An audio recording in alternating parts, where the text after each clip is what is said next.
Strobe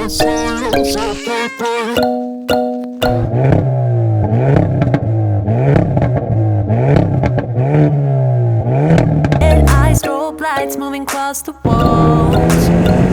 You're looking like a movie star. So Hyundai goes ahead and pinches one of the top engineers from BMW M, Albert Biermann.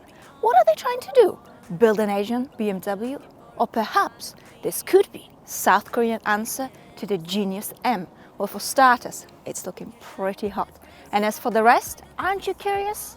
Well, come with me and we're gonna find out. Swaying through the hits, boy, loving every disco. Ooh. Time to rock and roll. Launch control it is. I'm gonna put you into N mode. Electronic stability control is in sports. Foot on the brake. Put it to drive. Foot on the throttle. Let's see if we can warm you up. Launch control is activated from 3000 RPMs. Standing start. We're gonna see if it's gonna work. I've lost a little bit of traction at the start, a bit of tire grinding. So the declared 0 to 100 is 5.4 seconds and I am 5.54. Trouble in paradise, perhaps? Oh dear. Shameful, Anna. Anyway, the top speed is 250 kilometers an hour. I'm not sure. Launch control helps to accelerate rapidly from a standing start. Set the engine RPM for launch. And the minimum I can do is 3000 RPM, but it won't rev to 3000 RPM. Am I doing something wrong? Well, you tell me. Hit it with the dawn, spit it like a dog, admit it that you want. Can you use this car as a daily driver? You sure can. Is it gonna be peachy? Is it gonna be fluffy? No, it will not. But then again, it all depends on what you're used to and what are your expectations. If you appreciate the comfort and the softness of an SUV and you expect to have the same thing here, well, you're in for a very big disappointment. But if you're used to driving hatchbacks, slowly but surely you will get used to this firmer suspension. You feel very connected with the road here, which means you will feel the bigger bumps and imperfections. In terms of comparison, well, we're talking similar to Focus ST, but not as nauseating and hardcore as the Renault Megane Trophy RS can be.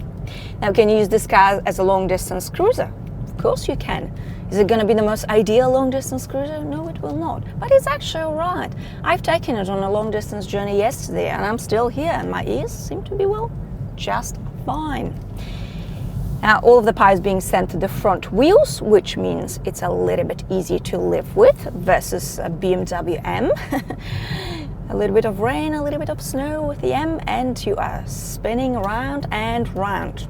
Now, I've got 8-speed dual clutch automatic gearbox, which is absolutely excellent. Quick, smooth, and you don't think about it at all. And it is certainly much more manageable on a daily basis versus a manual.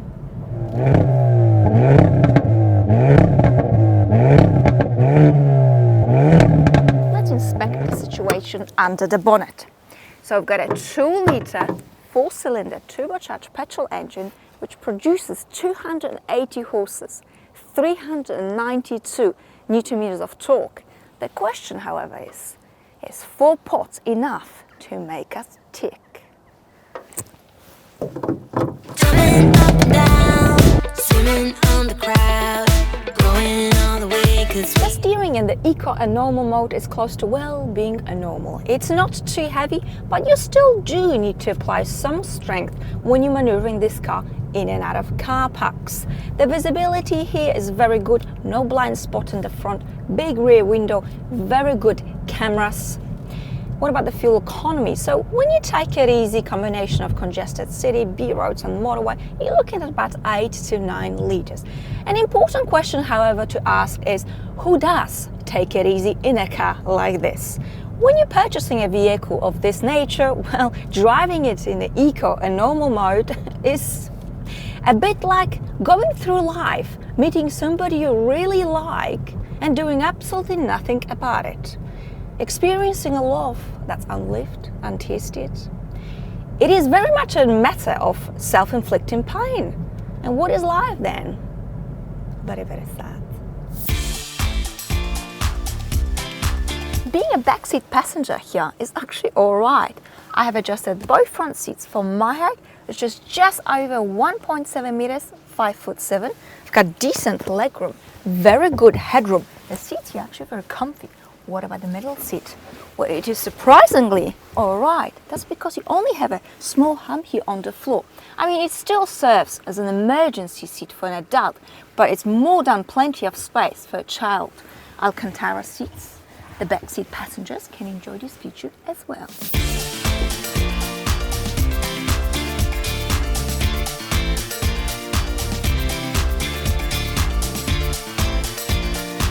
Which means we're going to tinker with the driving modes. Now, to do that, to change the driving modes, the buttons are conveniently located on your steering wheel. So the more fun mode is Sport mode, and to take it even further is the N mode.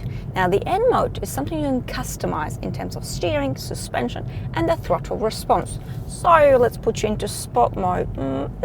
Let's put you into N mode, and let's floor it. Boy, this thing goes. Of course, the first thing you notice is the delicious sound. And the Koreans have proven that 4 pots is sometimes all you need to have a good time. Boy, this thing is good.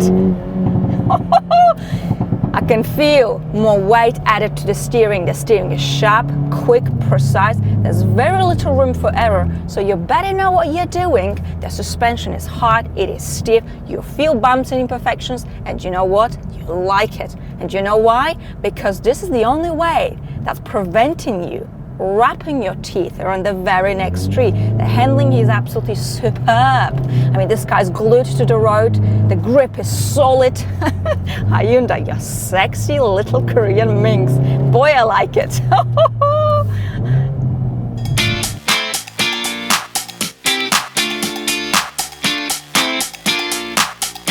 Let's check the boot space. We have 381 liters of space. The shape of the boot is very practical. You can still chuck quite a bit of clutter in, and that is enough about the boot.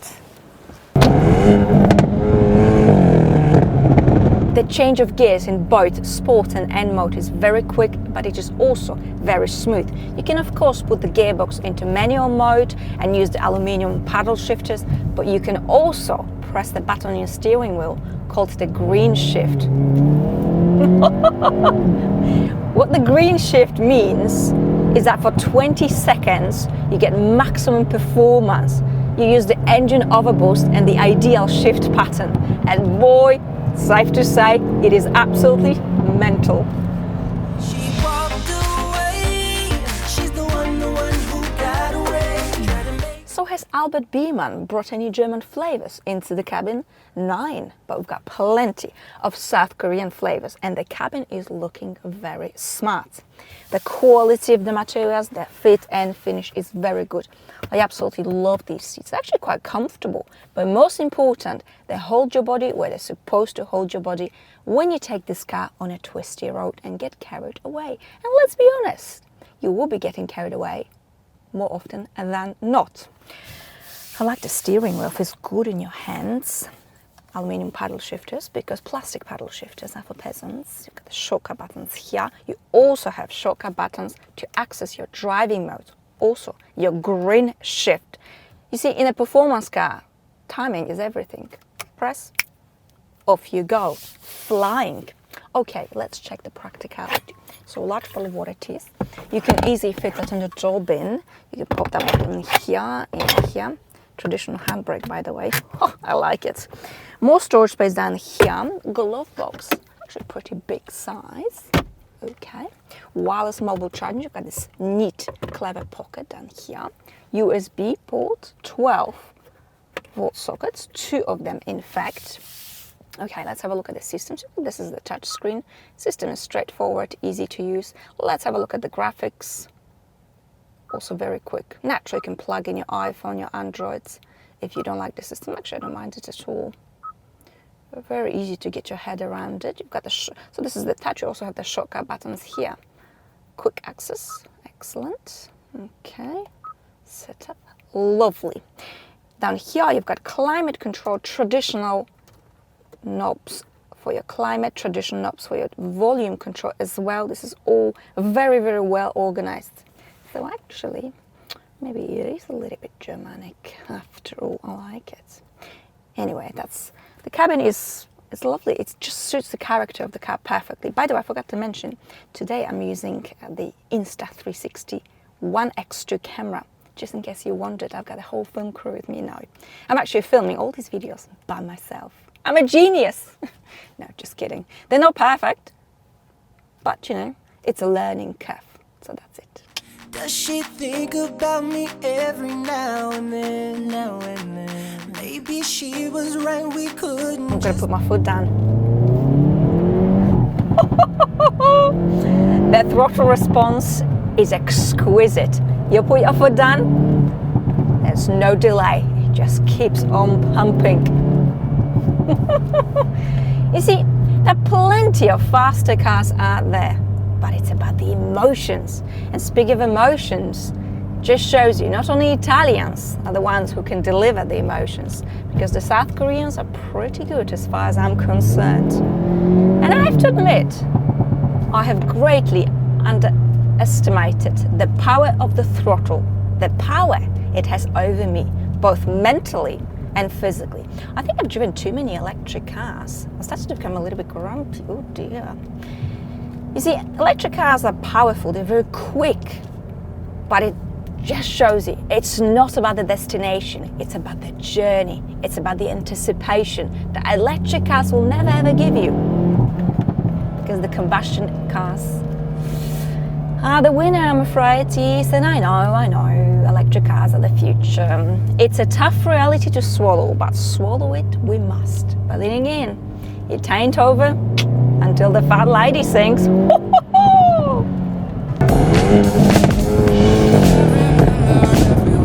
This car is for somebody who's got appetite for fun, plenty of it, and a reasonable dose of practicality. £34,000 in the UK, too good to be true? And should BMW M Town be packing its bags and be called M the Exit? This car isn't worse, it isn't better. It just hits a different consumer group. As simple as that. In my opinion, it is absolutely phenomenal. And that's it for today. Thank you so much for watching, and I shall see you all very, very soon. Bye!